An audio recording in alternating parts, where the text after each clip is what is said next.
This SoonerScoop.com video is streaming in crystal clear 4K resolution on YouTube thanks to Enjoy Vision in Oklahoma City. If you're ready to see the rest of the world just as clearly, get your fresh perspective at Enjoy Vision. Enjoy Vision. This is where Sooner Scoop LASIX. Hello and welcome to the Family Business. I'm Joe Castiglione Jr. alongside Isaac Stoops. Happy March Madness to everybody who celebrates. Should be a national holiday. That's just my opinion. And who better than to have than somebody, if you turn on ESPN, you're probably going to see her on the television screen. Holly Rowe. Holly, thanks for joining us in such a crazy time for you. Well, I'm very honored to be on your show. I've probably known both of you for most of your lives. I think I met you when you were about 10 and 11 years old. So this is a big honor for me. Yeah, we really appreciate it. We'll just jump right into it.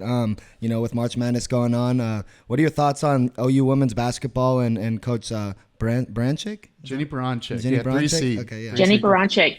Yeah, I'm really proud of her. I got to cover their games last week at the women's SEC basketball tournament.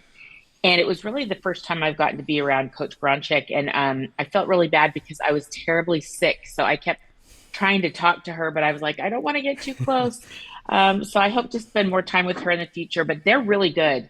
I think Reagan Beers, she is a matchup nightmare with anyone because she's so big, so strong. She's a challenge in the post, but then she can step out and hit perimeter shots. She's good from the mid-range. And then Peyton Verhulst is a three-point threat, one of the best shooters I've seen this year. I think they've got depth. I think they've got chemistry, and I'm really excited. I think OU can go far in this tournament. And if they advance and if they win, then I will get their games in Spokane. So I hope that comes true, that I can cover the Sooners a little bit more this March. Hope so as well. I mean, if they get out of the Norman Regional, they have Florida Gulf Coast in the first game, then Iowa Murray State winner. But could set up a really fun Sweet 16 with UConn up in Spokane, so hopefully get to call that. I think the Sooners, all the fans are hoping we make the Sweet 16 this year, especially with the addition of Reagan Beers and what she's brought. It just feels like in a good way, the floor of this team is so much higher. I mean, the ceiling is still really high as well, but the floor is so much higher with the addition of her that they can make a run if they do it. As you know, if they're hitting their threes and they're running up and down the court, it's a hard pace to match up with. Yeah, I think they'll have a really interesting game. If Iowa beats Murray State and advances, I think that matchup is, number one, it's a really hard second-round matchup for both of them. I'm sure they're looking at the bracket like, man, this is like a Sweet 16 matchup, not a second round. But Iowa's good. They have a transfer, Lucy Olson, who's been really good for them this year. She's the new Caitlin Clark, if you will, and she's played very well for them, and they have a good inside presence with Hannah Stolke. So I still think Iowa's a team to be wary of if I'm a Sooner fan. I think they're a team that can present some problems, but as I look at the actual matchup physically, I don't know if they have an answer for Reagan Beer. So I think that's probably going to be the key to that matchup. And speaking of, you just mentioned UConn. Our men play UConn tomorrow. Have you watched much of Coach Moser's team and Jeremiah Fears? Yes, absolutely. It's really been fun to see how he's kind of got things going this year. It's exciting to have the men and the women in. There's not many schools that are able to do that. So I think it's really cool. This seems awkward because I'm usually like every Oklahoma podcast I do, I'm like singing the praises of Joe Castiglione. And now here I am talking to Joe Castiglione, but the son. So tell your dad, like he already knows this. I'm literally his biggest fan. I tell everyone that he is the best AD in America, but the hires that he's made. So if you think about everybody he's hired, from Jennie Baranczyk to Porter Moser, those are good hires. The way he has supported Patty Gasso, gotten a new stadium built, all of the investment they have put in there, particularly into women's sports with their women's gymnastics teams. Like, I'm just so proud of what the Sooners have going on because they have quality and depth of programs, and I think that's a great sign. Top to bottom. Yeah, the women's gymnastics team about to start off. I know they're number one this year. It's going to be really fun to see them. Last year, they kind of fell apart in the semifinals, but they're staking up for another run. They'll be back. I have no doubt they'll be back. It was really weird. So I actually went and saw OU women's gymnastics in person last January. They competed in Salt Lake City. So I took my whole family, my little nieces, because I'm like, you have got to see the Sooners. They're the best team in America. And they were so perfect. This is their first meet of the season, and they were perfect. And I said to my sister, this is what they should look like in March and April. And here it is January. So it was kind of odd and disappointing that in April, at the national championship, they weren't at their best because I thought they were the best team all year. They were by far. They had three 10s. This is talked about last year, but they had 3 10s in the conference championship. It was actually unreal, and then they slipped up. But I think this year they'll be back up there with LSU. But it is really fascinating. We're kind of seeing all the programs those spring programs come in. It's really exciting. But basketball, let's see if Jeremiah Fears can get over the hump with UConn. This team only goes as far as he goes at times. He's the motor, yeah. He's the motor. But another moment that you were here this past season was the OU Alabama game. Wow, that was a fresh drink of water as well. I mean, that game, I look back. Yeah, sorry, I've got a little cough, so I'm sorry. I'm you're drinking fine. some water. But that game was amazing. I had a couple of really good games. You guys won't think the Tennessee-Oklahoma game was good, but I liked that game, and I'll tell you why. Because there were a lot of storylines for Josh Heupel, who, as you know, national championship winning quarterback. Your dad coached him, has a lot of respect for him. And I'm sorry, I have this little tickle in my throat, guys. I'm sorry. No, you're good. But it was a really cool homecoming, because Josh Heupel was such a legend there. And then he left the coaching staff in not such a great way, got relieved of duties. And so I'm sure he had a little bit of a chip on his shoulder. But then you add to that his mom and dad and his sister and his brother-in-law and nieces and nephews all still live in Oklahoma in the Norman area. I think that was a really emotional game for him because his mom had just passed away.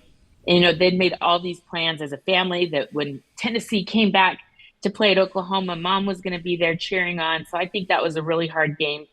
And, Josh was emotional after that win at OU. So I know that's not a great memory for you and Sooner fans, but if you love and appreciate great stories, it was a really cool moment for Josh Heupel and his family. And then you go to the Alabama game, and Alabama's kind of gotten right. They had a little stumble earlier in the year. They've kind of gotten right. They've got all the momentum in the world. They're coming off a big win over LSU. And they get to Norman, and, you're looking on paper. It's senior day. The Sooners have struggled. It's not their kind of season. And you're thinking, oh, this is going to be – I'm going to be honest.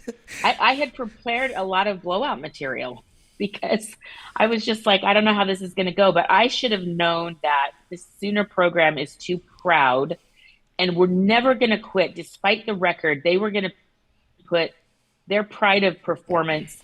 And, Danny Stutzman is maybe one of my all-time favorite players I've covered. He just has so much pride. And that defense just set the tone. Alabama could not do anything. And I'll forever be really proud of that senior class, Billy Bowman, Danny Stutzman, that group, because a lot of those guys got banged up in that game, and they just kept playing hard and making sure that their pride of performance mattered the most. And at the end, the result, it was a field storm, first field storm in 24 years, I may add. Yeah. And you had the interview with Coach Brent Venables, and could you even hear what he was saying? It was so loud. You had tens of thousands of fans around. It was so loud. Yeah, it was so loud around us. And, he got emotional and I got emotional. People know what he's been going through with his wife, going through breast cancer. She's had a return of breast cancer and been going through treatment this season. And, I've been through that myself, and we all try to put on a good face and keep going like nothing's wrong and we're just going to keep working and going. But when you're going through cancer, it is gut-wrenching and exhausting, and I can't imagine how Coach Venables was able to focus on football when you know that your loved one is really struggling. And so I think that game had a lot of emotional connections for Coach Venables, and also just the pride of him knowing that his players had his back and they are not going to quit, and the pride that everybody showed. I think that was super emotional. Yeah, I think it was. I mean, we needed it in a lot more ways than just football. Just as you were talking about, prayers up for Miss Venables. We love her. Grew up with her, but I know it's a hard battle. So, and I know you have also dealt with it. So, power to you guys.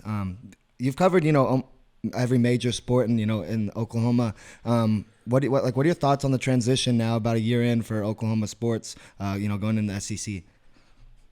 It's still weird for me. I had we were doing a podcast and they're asking me about, top teams in the SEC, and I keep forgetting to mention Texas and Oklahoma because I keep forgetting Texas and Oklahoma are in the SEC. I'm an old person, and they have forever been in either the old Southwest Conference or the Big 12 Conference or the Big 8 Conference. So, this is a big change. But I think it's exciting. I'm really, really curious to see how Oklahoma softball does. They're just getting ready to start kind of their conference portion of their season. They've got 10 new players on the roster. Patty Gasso, she keeps threatening to retire. And in my mind, I'm like, you can't leave until you get them well established in the SEC. And they're doing that. I think this young team is really rallying, and they've shown some great strength already. So I love seeing OU and Texas in the SEC. It's just really new for all of us. It is. And even to myself, like, I kind of got used to it, and then it came to the conference tournament time for basketball, and just the women's and men's teams not having their conference tournament in Kansas City. It just felt weird. In my head, I was like, they should be at the T-Mobile Arena. Then they go out to Nashville and then Greenville, respectively. And I was like, this is actually going to take some more time than I fully expected to really be fully entrenched in the SEC mindset for myself. Yeah, I totally agree with that, because I did the men's Big 12 tournament, I think, for like 16 years. Like, I have seen the best of the best, from Blake Griffin, those great teams, to Buddy Hield having like one of the most epic. We thought it was a game winner. He hits his shot and he runs up into the stands, and he's there and all the fans. And then they review it, and it was after the shot, after the clock. And I was like, that was the best non-game winner in the history of college basketball. And I actually did a post-game interview, because it was against Iowa State. And, George Niang had been a 4-year star for Iowa State, but he Hield a 4-year star for Oklahoma. And we don't see 4-year stars very often at one school anymore. And so I remember asking my producer, can I interview both of them together? And they said yes. That's very unusual to interview a winner and a loser together.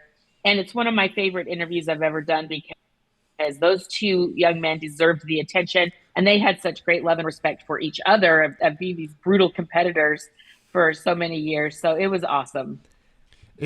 I've still watched it a few times, because Fran Fraschilla has a great call of it too, because he's just like screaming, Hield, Hield, Hield, Hield, Hield. Okay, so this is a really funny story. So, like, Fran Fraschilla, if you ever see like the big screen replay of that shot, Fran stands up in his seat and throws his arms up.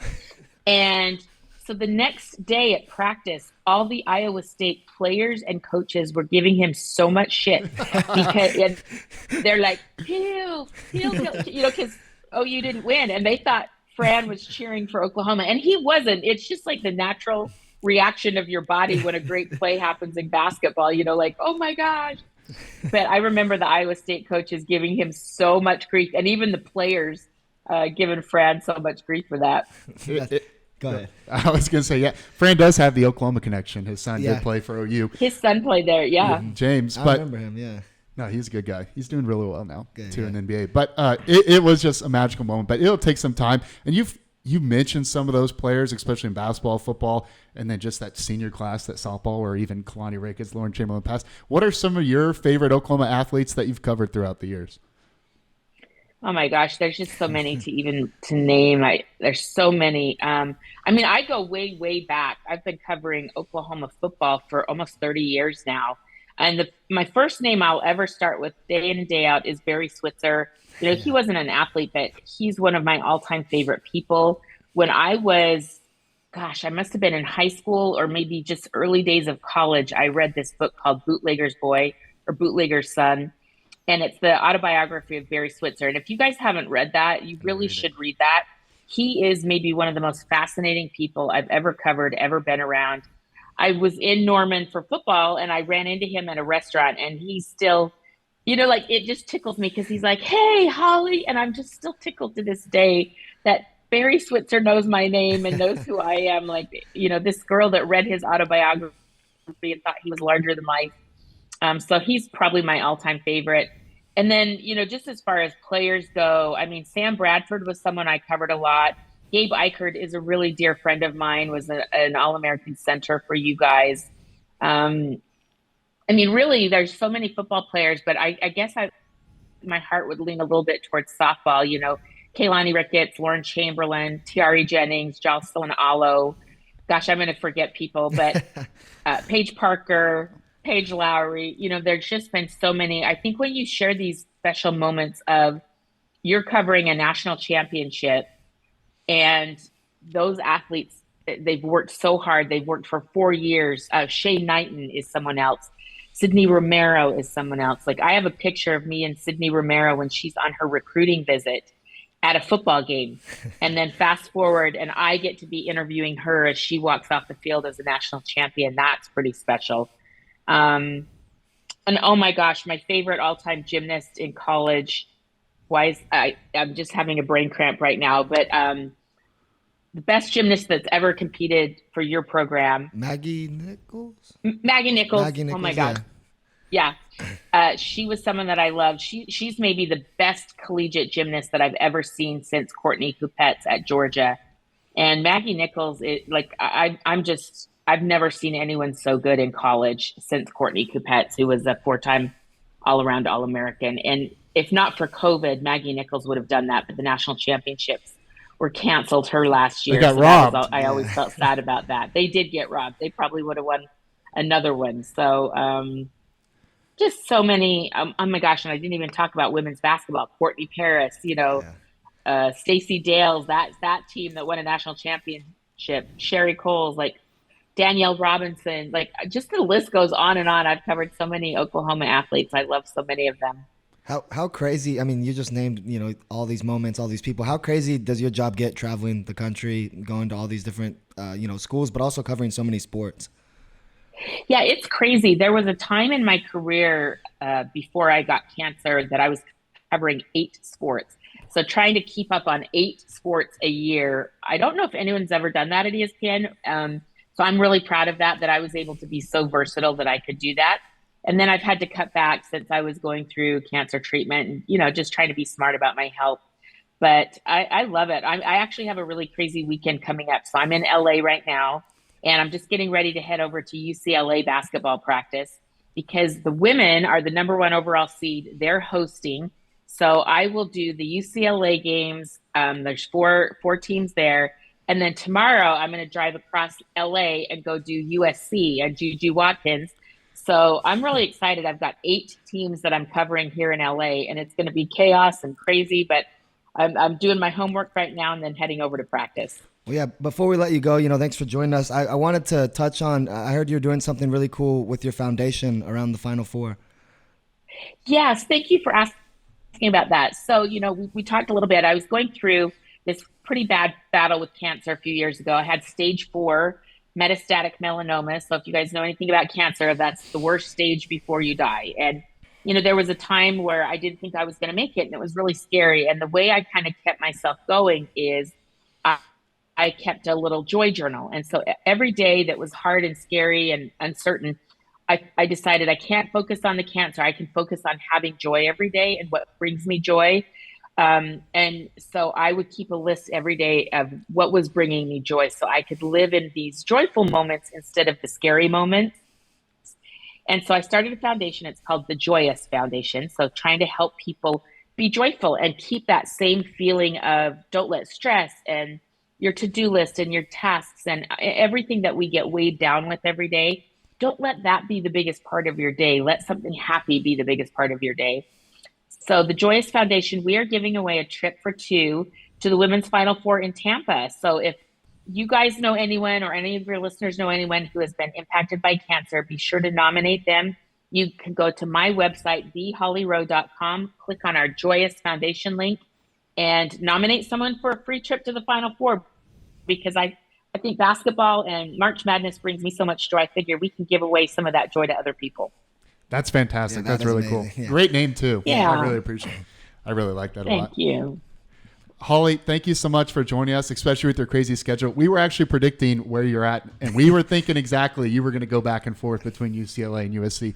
We know the worker you are, and so we got it right in the office, and so we were able to predict that. But that's going to be a fantastic weekend. 8 teams, that's a lot. Mm-hmm. And that's, I'm doing the math right now, 6 games? 6 games, yeah. 6 games. 6 games, yeah. 6 games. I was going to do, they had a play-in game last night with Southern and UC San Diego, but I had a Utah Jazz game that I had to do. So that one didn't work out, or else I would have done 7 games. But I've got 6 games coming up the next few days, and I think it's going to be absolutely epic. So thank you for having me. Yeah, absolutely. Thank you for joining. One of the hardest workers And in all sports. as you know, I love both of your fathers more than life. Please give them my best. And I'm here for you guys because your dads have been so great to me for so many years, and your moms. So lots of love to you and your families. And I do love the family business. Good luck with your podcast, and thanks for having me. Sounds great. Thank you so much. Thank you so much, Holly. We really appreciate it. For everybody watching, remember to like, comment, and subscribe. That helps us help you. And we'll catch you next week with another edition of the Family Business. Remember to keep it in the family.